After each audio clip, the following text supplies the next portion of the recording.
Buenas tardes, amados. Dios les bendiga. Es un inmenso placer para mí el poder estar esta tarde compartiendo la palabra de Dios con ustedes. Quiero agradecer en primer lugar a Dios por permitirme estar aquí esta tarde junto a mi familia, y también quiero agradecer al pastor Ricardo, a quien espero tenga una pronta recuperación, y al pastor Javier por tener la amabilidad de invitarme a compartir con ustedes la exposición de la palabra, ¿verdad? Les invito a abrir sus Biblias en Romanos capítulo 12. Romanos capítulo 12, versos 1 y 2. Abre tu Biblia, por favor. Espero que todos tengan Biblia, ¿verdad?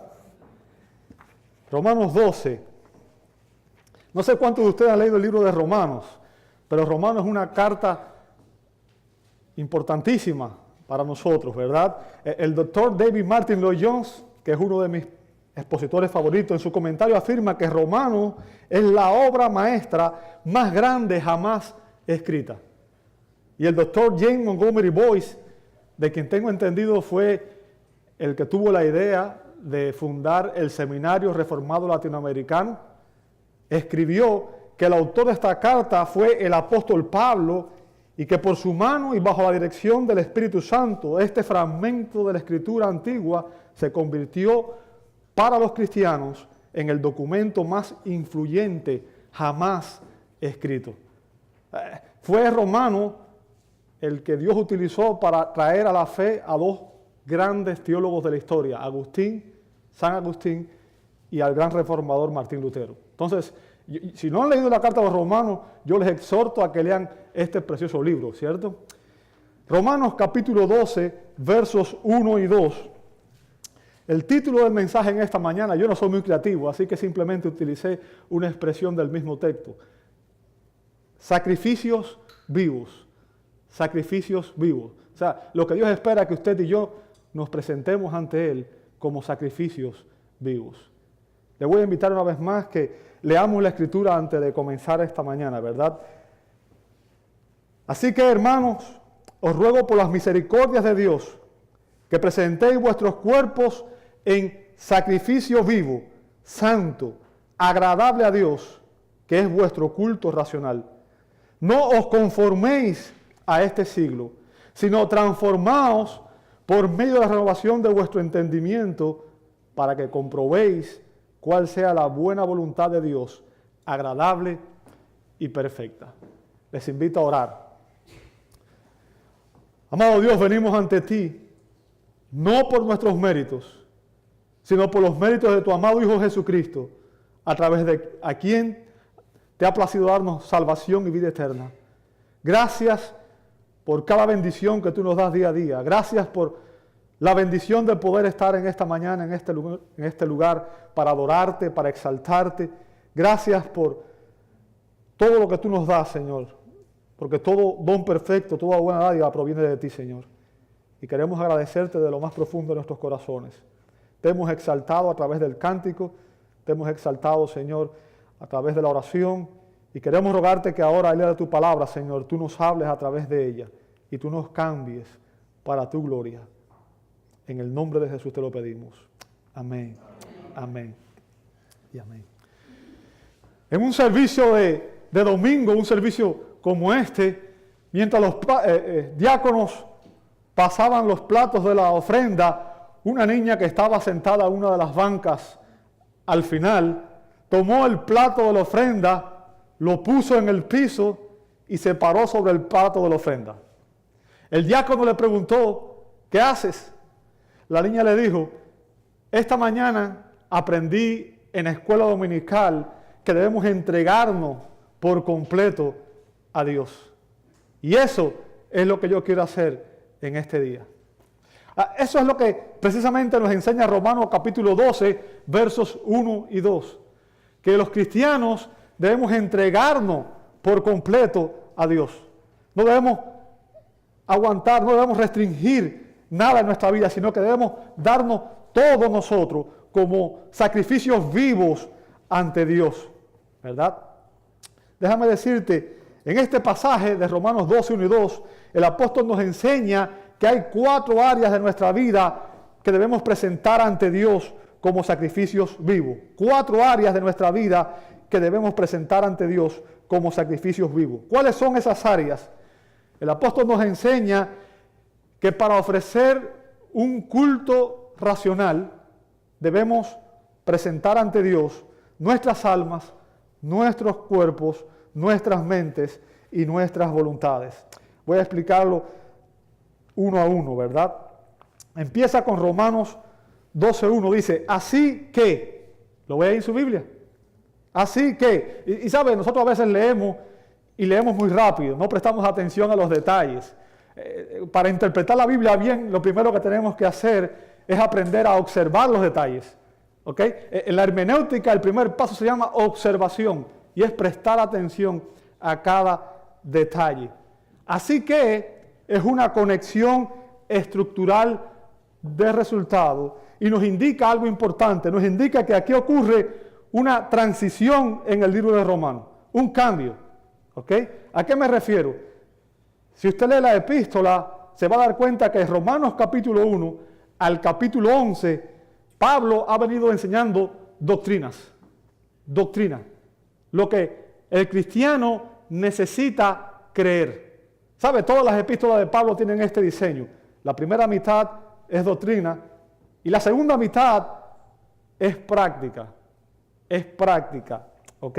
Romanos capítulo 12 al capítulo 16 se enfoca en la práctica y nos enseña los principios que rigen la conducta cristiana. O sea, hay personas que no quieren aprender doctrina, pero yo quiero que usted entienda, lo que usted cree determina la manera en que usted vive, su conducta. Por tanto, es importante que aprendamos la palabra de Dios, que aprendamos los principios que la palabra de Dios tiene para nosotros. Fíjense lo que dice Pablo. Así que, hermanos, ¿a quién le está hablando ahí? Creyentes, ¿verdad? Creyentes. Y recuerde, la salvación es un don de gracia de Dios. Dios nos salva por su gracia, no es algo que nosotros merecíamos, ¿verdad? Recuerde la promesa que Dios dio a través del profeta Ezequiel, en Ezequiel capítulo 36, yo la voy a leer para ustedes, versos 26, verso 25 en adelante, dice, esparciré sobre vosotros agua limpia y seréis limpiados de todas vuestras inmundicias y de todos vuestros ídolos os limpiaré. Os daré corazón nuevo y pondré espíritu nuevo dentro de vosotros y quitaré de vuestra carne el corazón de piedra y os daré un corazón de carne. Y pondré dentro de vosotros mi espíritu y haré que andéis en mis estatutos y guardéis mis preceptos y los pongáis por obras. O sea, la salvación empieza con Dios. ¿Ok? Yo quiero que usted entienda eso. Pero en la santificación nosotros tenemos que cumplir un rol, una función. ¿Comprende eso? Dios, a través de el apóstol Pablo, reveló aquí, dice, así que hermanos, fíjense lo que dice el apóstol, os ruego. ¿Ok? Y aquí vemos el corazón de Pablo, el corazón de pastor del apóstol Pablo. Recuerde, Pablo fue el hombre que llevó el evangelio a la mayor parte de Europa, a lugares increíbles. Pablo fue el hombre a quien Dios le reveló el evangelio de manera directa. ¿Ok? Él tenía autoridad apostólica, sin embargo, cuando hablaba a los creyentes, lo hacía con amor, con comprensión. Y fíjense, le dice, les ruego. ¿Ok? El término aquí es paracaleo, que significa nada más que llamar al lado. O sea, utiliza para todo tipo de llamado. Se utiliza para cuando uno llama a la persona para alentarla, para amonestarla, para confortarla. Y Pablo está llamando a los creyentes de Roma como un simple ayudante o consejero. Se pone al lado de ellos para hacerle una exhortación, ¿verdad? Para alentarlos a cumplir amorosamente aquello que ya era su verdadero deseo interior y la inclinación de sus corazones regenerados. ¿Cuál es la exhortación que Pablo le hace a los creyentes? Entregarse sin reservas al Señor que Él los redimió como un sacrificio vivo. Esa es la exhortación que Dios nos hace en esta mañana, a ti y a mí. Que nos entreguemos por completo, sin reservas a Él. Que entreguemos nuestras vidas como un sacrificio vivo. Esta exhortación solamente puede ser cumplida por los cristianos, por aquellos que han sido redimidos, por aquellos que tienen el Espíritu de Dios. Yo quiero que tú entiendas, ninguna otra ofrenda es aceptable para Dios. A menos que primero hayamos rendido nuestras almas ante Él, ninguna otra ofrenda Dios la acepta. ¿Comprendes eso? A veces me duele porque veo, por ejemplo, personas que en el día que celebran la Virgen van a hacer grandes caminatas y a veces caminan millas, kilómetros, cargando cruces o arrastrándose por el piso y llegan todos enllagados a los lugares, ¿verdad? Ofreciendo sacrificios, pagando votos. ¿Ha visto usted eso, verdad? Esas tradiciones. Déjame decirte, la Escritura nos deja muy claro, o Dios mismo dejó muy claro en la Escritura, que para Él la obediencia es mejor que el sacrificio. La obediencia es mejor que el sacrificio. Eso está en 1 Samuel, capítulo 15, versos 22 al 23. O sea, Dios prefiere más que tú le obedezcas a que tú hagas cualquier sacrificio. ¿Comprendes eso? Y David afirmó en el Salmo 51, verso 17, y esto es importante porque, recuerden, estaban bajo el antiguo pacto donde Dios aún permitía el sacrificio de animales. Sin embargo, David dice, no quieres ofrenda, no quieres sacrificio que yo daría. Dice en el Salmo 51, 17, los sacrificios de Dios, lo que Dios le agrada, lo que Dios espera de ti y de mí, dice, son el espíritu quebrantado, al corazón contrito y humillado, no despreciarás tú, oh Dios. O sea, lo primero que Dios quiere que le ofrezcamos sin reservas son nuestras almas. ¿Entiende eso? Debemos morir para vivir. Parece una paradoja, una contradicción, ¿verdad? Es lo que ocurre con una semilla. Usted la siembra para que la semilla germine y dé una planta, ¿verdad? De nueva vida. ¿Sabe? Esa es la enseñanza que encontramos en la Escritura.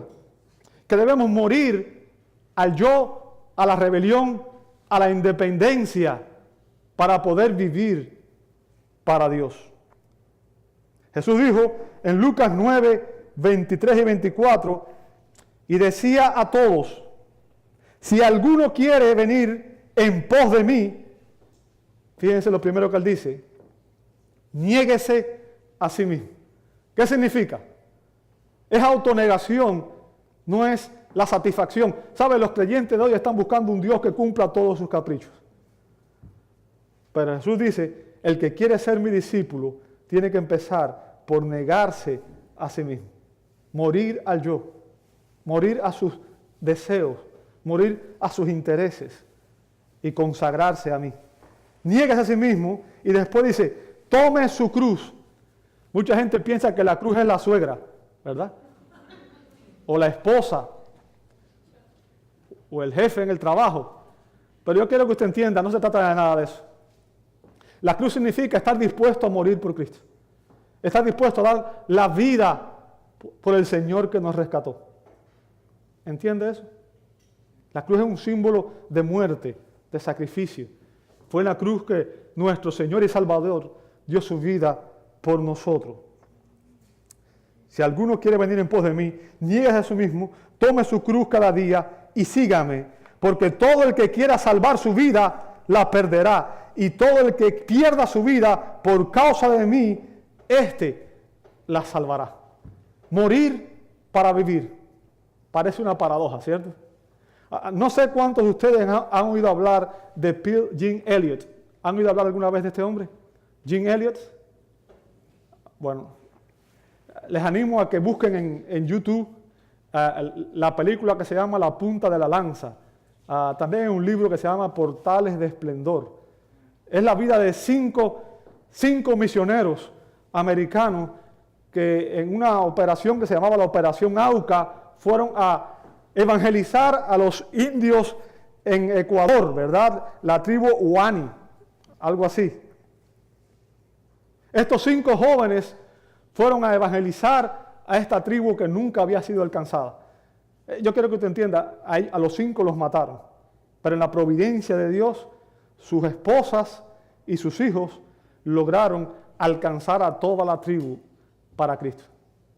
Ahora, Jim Elliot, antes de morir, un tiempo antes obviamente, escribió estas palabras: no es tonto el que da lo que no puede conservar. ¿Y qué es lo que no podemos conservar, amado hermano? La vida. No importa cuándo tú te ejercites, no importa lo bien que te alimentes, no importa las veces que vayas al médico, no importa lo que tú hagas. Al final hay una realidad: todos vamos a morir. Hoy, mañana, en 10 años, pero todos vamos a morir, ¿cierto? Dice este hombre: no es tonto el que da lo que no puede conservar para ganar lo que no puede perder. ¿Y qué es lo que no se puede perder? La salvación que Dios ofrece. En Cristo estamos seguros. Y cuando tú le das tu vida a Cristo, no importa lo que pase, tienes vida eterna. Yo quiero que te entiendas. Jesús dijo en Hechos capítulo 1, verso 8: recibiréis poder cuando haya venido sobre vosotros el Espíritu Santo, y me seréis, ¿qué cosa? Testigos en Jerusalén, en Judea, en Samaria y hasta lo último de la tierra. ¿Sí o no? ¿Sabes? La palabra testigos que aparece ahí viene del griego martireo, que se traduce al español mártir. Así que un cristiano es una persona que ha sido llamada a testificar de Cristo aún bajo pena de muerte. Que esté dispuesto a dar su vida por testificar del Señor. ¿Entiendes eso? Tenemos un concepto muy distorsionado de lo que es el cristianismo hoy. ¿Sabe? Los primeros 3 siglos de la historia de la iglesia, cientos de miles de cristianos fueron sacrificados por proclamar a Cristo como el Señor de sus vidas. Y a nosotros aquí nos parece un poco ajeno eso. Pero yo quiero que tú sepas que ahora mismo en el mundo, cada año, 170,000 personas mueren cada año por testificar de Cristo. ¿Sabías eso? ¿Sabes? Un cristiano es una persona que se entrega sin reserva a Dios, que entrega su alma a Dios sin ninguna reserva. ¿Ok? Para los cristianos, ese es el primer elemento de ser un sacrificio vivo, santo y aceptable a Dios. Debido a que el alma de un incrédulo no le ha sido ofrecida a Dios, no puede ofrecer ningún otro sacrificio que sea aceptable para Él. No podemos ir a Dios en nuestros términos, tenemos que ir en los términos que Él ha establecido. Solo podemos glorificar al Señor si hemos sido salvados por el Señor. Este ruego de Pablo tiene como fundamento, dice Pablo, les ruego, ¿por qué? Por las misericordias de Dios. Las misericordias de Dios. Fíjense que no dice la misericordia, sino dice las misericordias, ¿verdad? Y el profeta Jeremías nos dice en Lamentaciones que por la misericordia de Jehová no hemos sido consumidos, porque sus misericordias son nuevas cada mañana. El doctor Charles Hodge resume las misericordias de Dios de esta manera. Dice, voy a citar sus palabras: todas las doctrinas de la justificación, gracia, elección y salvación final que se enseñan en la parte anterior de la epístola se convierten en el fundamento de los deberes prácticos que se ordenan en esta sección. En otras palabras, la misericordia de Dios es todo lo que Él ha hecho por nosotros, todo lo que Él nos ha ofrecido, la salvación, la elección, su gracia, su cuidado, su protección, su amor. Nadie te ama como Dios. A veces no pensamos en eso. Y el punto del apóstol aquí Es que hasta que usted y yo, hasta que los hombres no entendamos, no comprendamos cuánto debemos a la gracia y a la misericordia de Dios, nunca lo vamos a adorar con la actitud correcta, con el sentimiento correcto. ¿Sabe? A veces nos acercamos a Dios y no nos damos cuenta que todo lo que tenemos, aún la vida, es gracias a Él.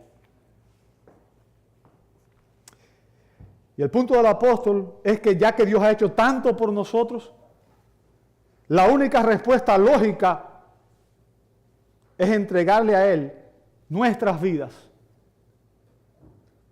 entregarnos a su servicio por completo, como sacrificios vivos.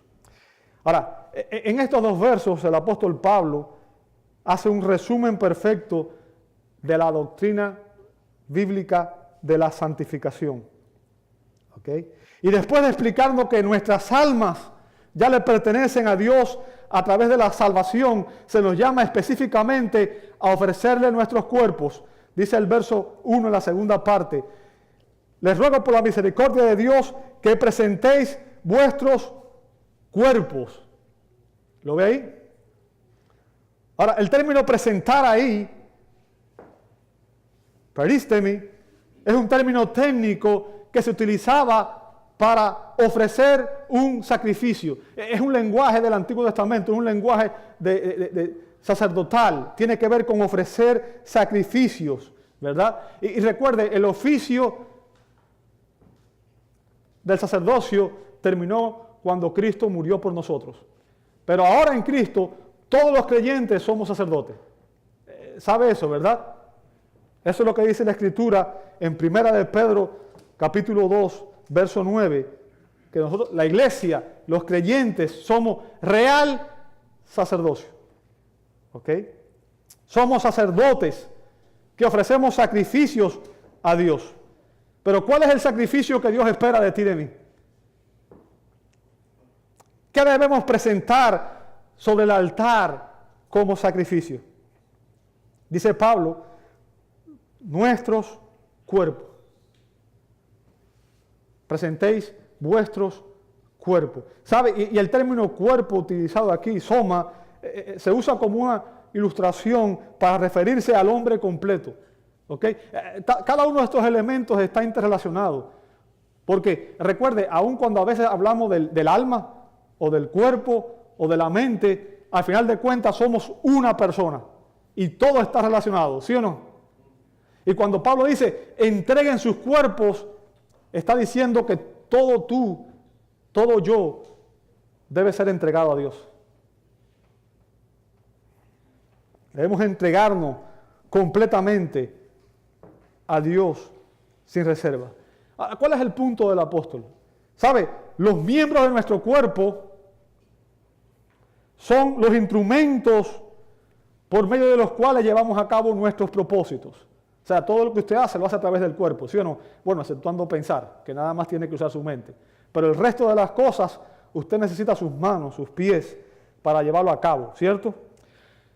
Las personas no regeneradas, las personas que no conocen al Señor, viven para complacerse a sí mismos, ¿sí o no? Así vivíamos todos nosotros también, ¿recuerda?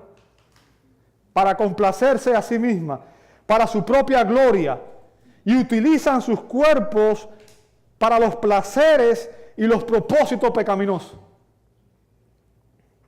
Pero el cristiano es, dice la Escritura, templo de Dios, según 1 Corintios capítulo 6, versos 19 y 20. ¿Por qué? Porque el Espíritu de Dios mora en nosotros. ¿Sabe eso, cierto? Que usted es el templo del Espíritu. Romanos capítulo 8, verso 9.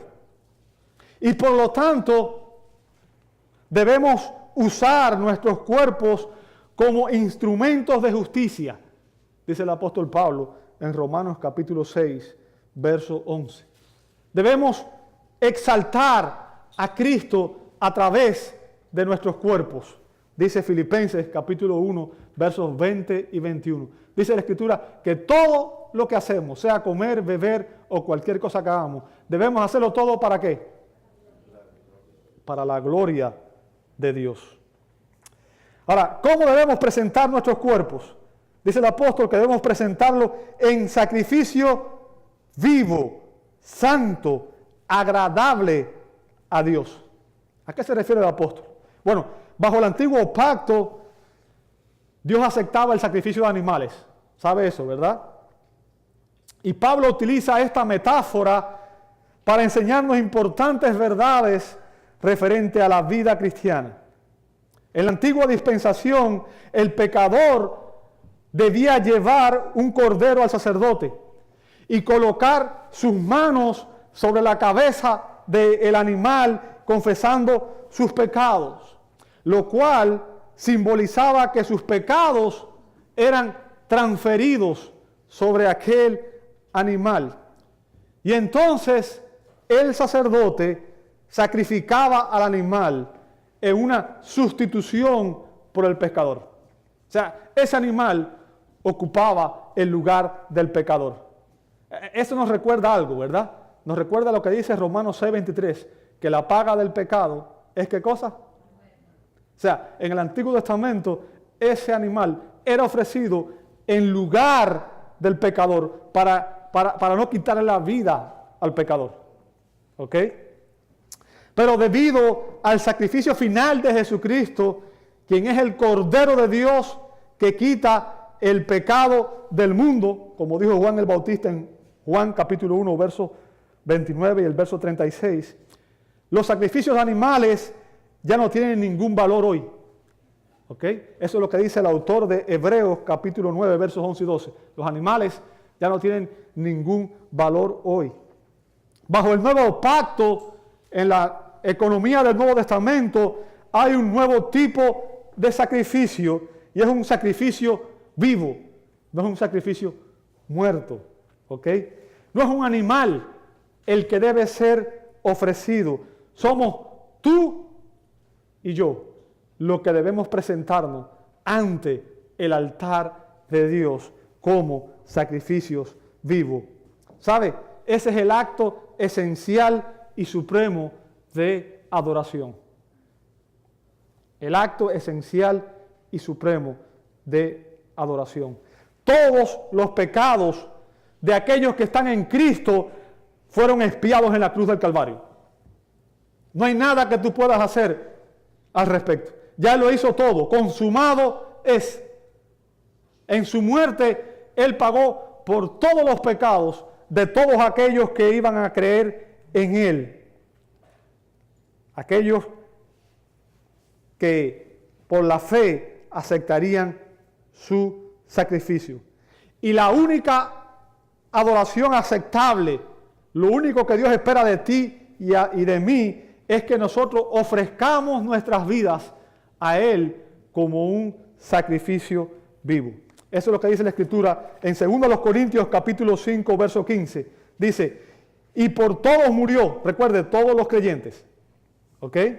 Y por todos murió. ¿Para qué? Para que los que viven ya no vivan para sí, sino para aquel que murió y resucitó por ellos.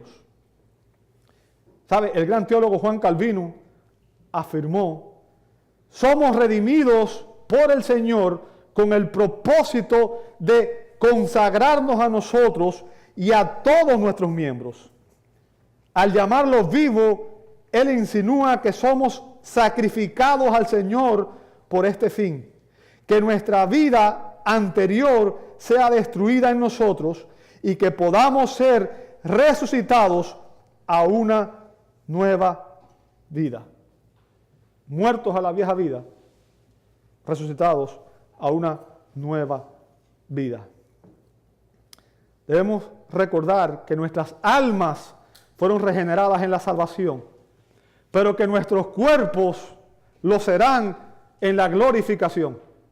Y eso es importante que lo entendamos para nosotros hoy, ¿verdad? Nuestros cuerpos no van a ser glorificados hasta que no estemos en la presencia de Dios, según Romanos 8, 23. ¿Cuál es el punto en cuanto a esto? El doctor John MacArthur afirma en su comentario, y voy a citar sus palabras, el alma redimida debe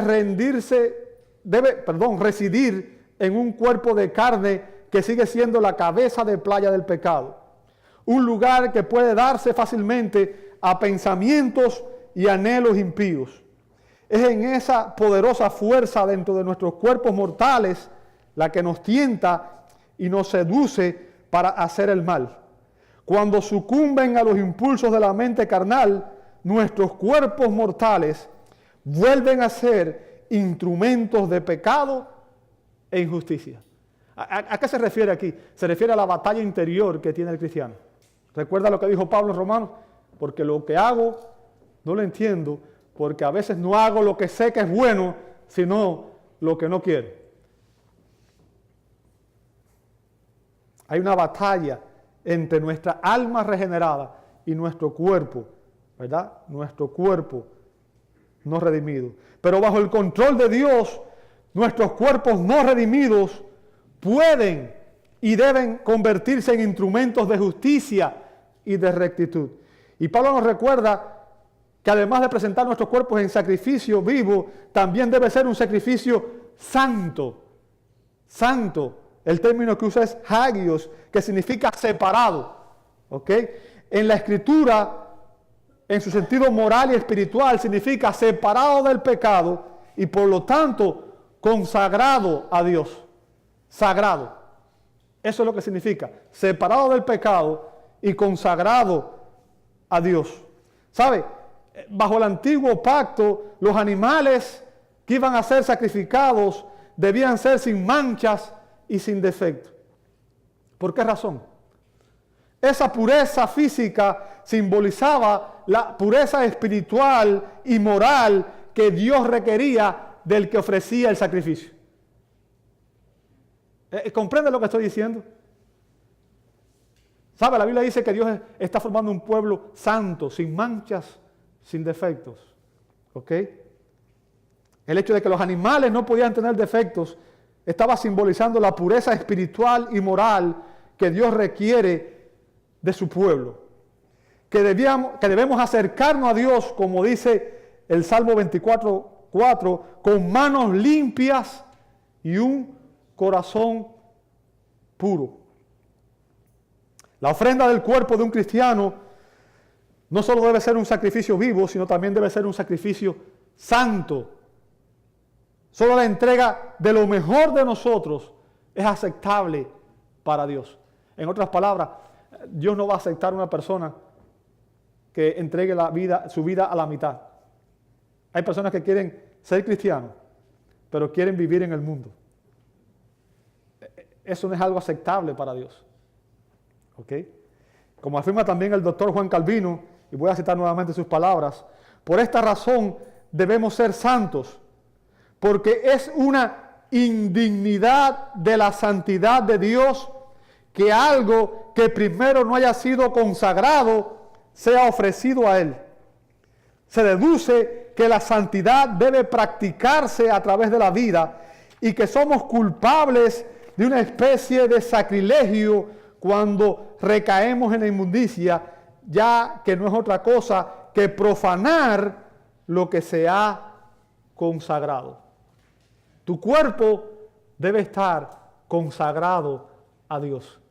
Usarlo para el pecado es profanar lo que una vez ha sido consagrado. ¿Comprendes eso? Esa entrega, dice el apóstol, es nuestro culto racional. ¿Sabe? La palabra culto ahí, latreia, es otro término técnico y puede ser traducida como adorar. ¿Sabe que un cristiano es un adorador, verdad? ¿Sabe eso? Rendirle culto a Dios es adorar a Dios. Y no debemos adorarlo solamente durante el culto público, no debemos adorar a Dios solamente el domingo por la tarde cuando estamos aquí, sino que un cristiano adora a Dios ¿cuándo? 24 horas, 7 días a la semana, todo el tiempo. Un cristiano es un adorador y la adoración es un estilo de vida. No depende de un lugar, tú puedes adorar a Dios en cualquier lugar. En tu trabajo, en donde quiera que tú estés. Jesús le dijo a la mujer samaritana en Juan 4:23, mas la hora viene y ahora es cuando los verdaderos adoradores adorarán al Padre, ¿dónde? en espíritu y en verdad, porque también el Padre, tales adoradores, buscan que le adoren. ¿Qué significa? La adoración viene de nuestros corazones, viene de adentro. ¿Sabe? A veces queremos cambiar a las personas, pero queremos cambiarlo de afuera hacia adentro. No hagas esto, no hagas aquello, no hagas aquello otro. ¿Sabe? Hasta que una persona no tiene convicción de pecado, no entiende por qué debe cambiar su conducta. Un cristiano es alguien en quien Dios está obrando. Y un cristiano es alguien en quien Dios está transformando de su corazón, su mente, su cuerpo, su voluntad y sus acciones. ¿Ok? La única adoración aceptable bajo el nuevo pacto es la ofrenda de nosotros mismos a Dios en un sacrificio vivo. Debemos glorificar a Dios en nuestros cuerpos y en nuestro espíritu. Dice 1 Corintios capítulo 6, verso 20. O sea, nuestro cuerpo y nuestro espíritu. ¿Se da cuenta? Funcionan juntos, trabajan juntos como una unidad. ¿Por qué? Porque ese es el único culto razonable o lógico, debido a que su salvación, cuando usted se entregó al Señor, cuando usted recibió a Cristo, usted confesó a Cristo como el Salvador y ¿qué cosa? Y el Señor de su vida. ¿Sabe? Hoy esa palabra se ha retirado de la predicación, el señorío de Cristo. Pero Cristo no va a salvar a nadie de quien no sea Señor. Y decir Cristo es el Señor es decir que Él es el Rey y tú eres el esclavo. ¿Sabe? Ese es otro término que la Escritura usa para referirse a los cristianos. Que muchas veces la Escritura en español ha traducido el término siervo, pero la palabra exacta, la traducción exacta del término griego doulos es esclavo. Somos esclavos de Jesucristo. Aunque no nos guste. Él es nuestro Señor. ¿Ok? Y es nuestra responsabilidad adorarlo y ofrecer nuestras vidas a Él como un sacrificio. ¿Cuál es la función de un esclavo? Servir a su amo incondicionalmente.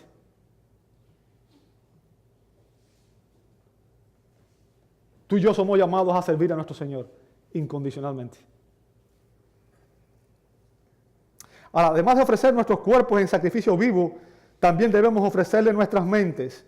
El verso 2, la primera parte dice, no os conforméis a este siglo. ¿Lo ve ahí? El verbo conformar significa ser conformado según un modelo o patrón. El modelo de este siglo, el modelo que usa el mundo, está opuesto a la palabra de Dios y a Dios mismo. Cuando hablamos de este mundo, significa al sistema mundial que está bajo el poder del maligno, ¿verdad? Dice 2 Corintios 4:4 que Satanás es el Dios de este mundo, Dios con D minúscula. Yo quiero que usted entienda, porque Dios con D mayúscula solo hay uno. ¿Ok? Y el apóstol Juan nos advirtió en 1 de Juan 5:19 que el mundo entero está bajo el maligno. ¿Qué significa esto, amado hermano? Yo quiero que usted entienda, todo lo que usted ve en el televisor tiene un propósito, todo lo que usted oye tiene un propósito, y el diablo usa todas las maneras que él tiene para tratar de cautivar la mente del creyente. Hay muchas cosas que se ofrecen, y yo no, con esto no quiero ser extremista, no quiero ser legalista, no estoy diciendo apaga el televisor y no lo prenda más. Estoy usando eso como un simple ejemplo. Lo que estoy tratando de decir es que hay cosas que están ahí que no debemos ver. Y que el mundo las ofrece porque trata de atraernos. ¿Sabe? Lo que hace es tentarnos para que nosotros caigamos como mansas ovejas. ¿Cuál es el peligro? El doctor John MacArthur afirma en su comentario, y voy a citar sus palabras, algunos cristianos desean disfrutar del entretenimiento del mundo, las modas del mundo, el vocabulario del mundo, la música del mundo y muchas de las actitudes del mundo. incluso cuando esas cosas claramente no se ajustan a los estándares de la palabra de Dios. Este tipo de vida es completamente inaceptable para Dios.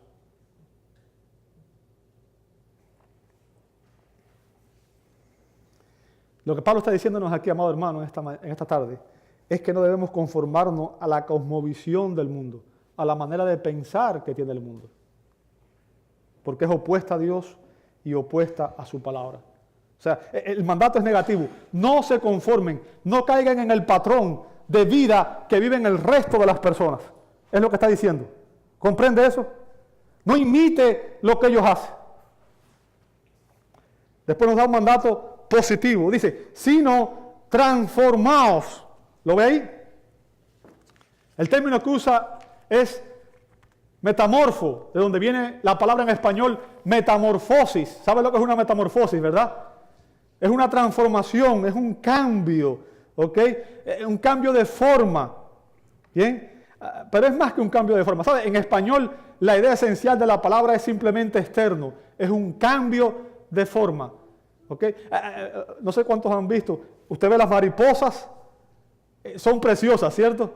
Pero usted sabe que cada mariposa, antes de ser mariposa, era ¿qué cosa? Un gusano. ¿A quién le gustan los gusanos?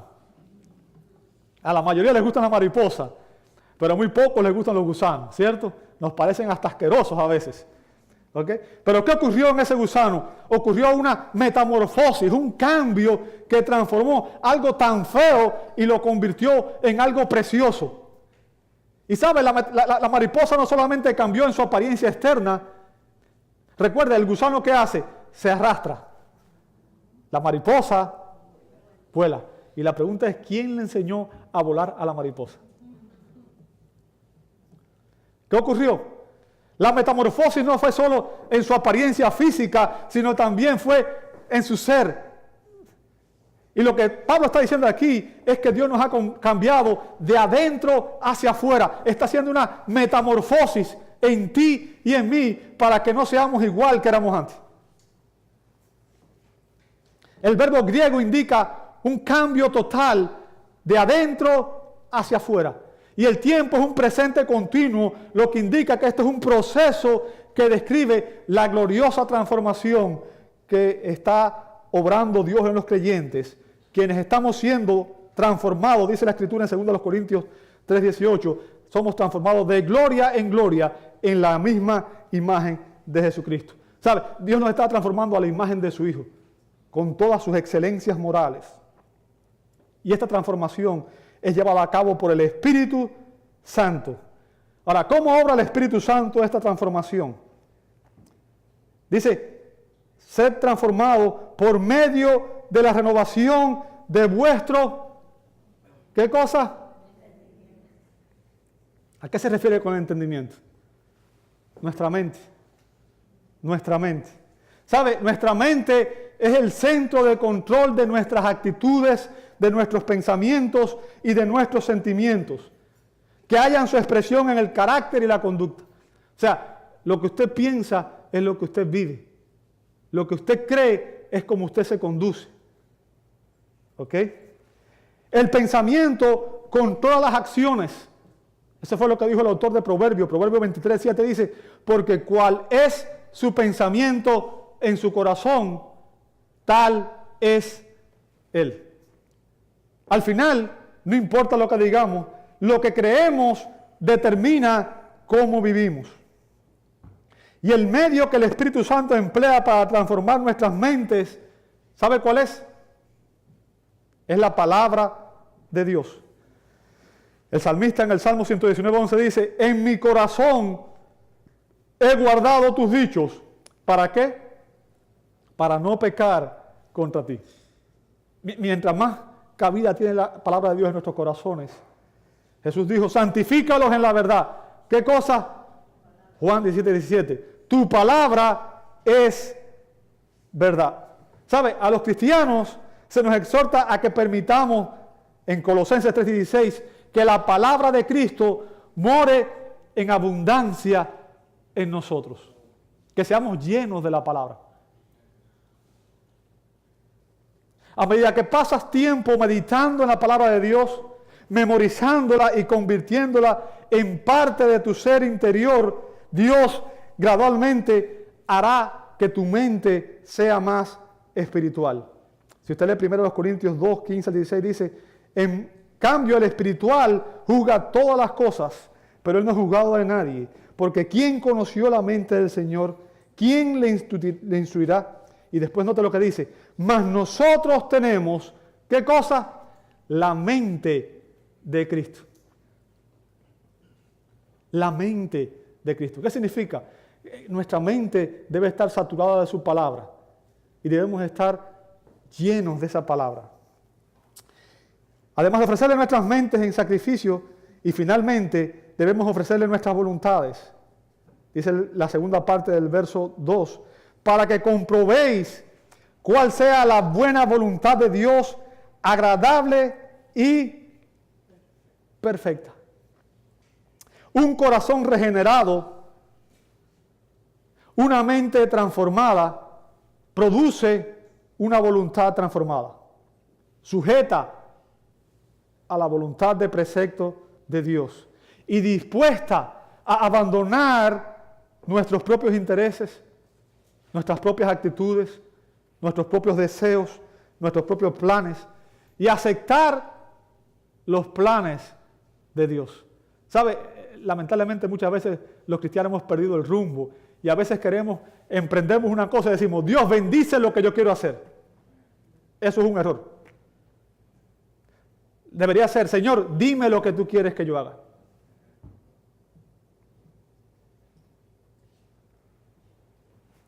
A veces nos ponemos a hacer cosas y cuando estamos en medio del fracaso decimos, Señor, ¿por qué tú permitiste esto? Nunca contaste con Dios.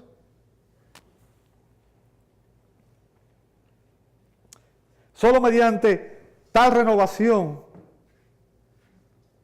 solo cuando nuestras mentes han sido transformadas, el cristiano se vuelve lo suficientemente sensible como para discernir que la voluntad de Dios siempre, escúchame muy bien, la voluntad de Dios para ti siempre es agradable y perfecta, en cada situación, no importa la que sea, porque Romanos 8:28 dice que a los que amamos a Dios, algunas cosas nos ayudan a bien. Todas las cosas, aun aquellas pruebas que usted y yo no entendemos, Dios las usa para su gloria, para lograr un propósito que usted y yo no entendemos, ¿verdad? ¿Sabe? Ese fue el caso de David. David, que fue el salmo que leyó el hermano al principio, la Escritura nos dice en Hechos 13:22 que David era un hombre, un varón, conforme al corazón de Dios. Dice Dios, quien hará todo lo que yo quiero. David era un adorador. Era un hombre que estaba sujeto a la voluntad de Dios. Y David entregó su vida a Dios como un sacrificio vivo. Fíjense, en el Salmo 48 él dice, el hacer tu voluntad, Dios mío, me ha agradado y tu ley está en medio de mi corazón. ¿Cuál es el punto, amado hermano? El punto es que un cristiano debe desear solo aquello que Dios desea para él. Debe rendir su voluntad por completo a Dios y desear solo aquello que Dios desea y hacer solo aquello que Dios quiere que él haga de acuerdo a su voluntad y su poder soberano. Nuestras voluntades imperfectas deben estar siempre sujetas a su perfecta voluntad. Y Pablo afirma aquí, escúchame bien, que nada agrada a Dios excepto lo que Él ha ordenado para ti y para mí en su Escritura. Estamos hablando de la voluntad del precepto. Dice la Biblia que Dios desea tu santificación, que te apartes de fornicación y todas las cosas que usted debe conocer en la Escritura. Amado hermano, debemos rendir nuestras almas, nuestros cuerpos, nuestras mentes y nuestras voluntades completa y continuamente al Señor como un sacrificio vivo, porque ese será nuestro acto supremo de adoración. Yo te invito a orar. Amado Dios, Gracias. Gracias porque tu palabra es clara, es eficaz. Y gracias porque en ella tú nos invitas, nos llamas a consagrar nuestras vidas por completo a ti. En esta mañana, Señor, te pedimos que tú nos ayudes a examinarnos a nosotros mismos y nos ayudes a rendir cada área de nuestra vida, Señor, para que podamos vivir acorde a tu voluntad soberana, Señor. Bendice esta congregación y permite, Señor, que juntos podamos ser sal y luz en este lugar y seamos adoradores que te honren, Señor, que te adoren en espíritu y en verdad. Lo pedimos en el nombre de nuestro Señor y Salvador Jesucristo. Amén y amén. Dios les bendiga, amados. Gracias a todos.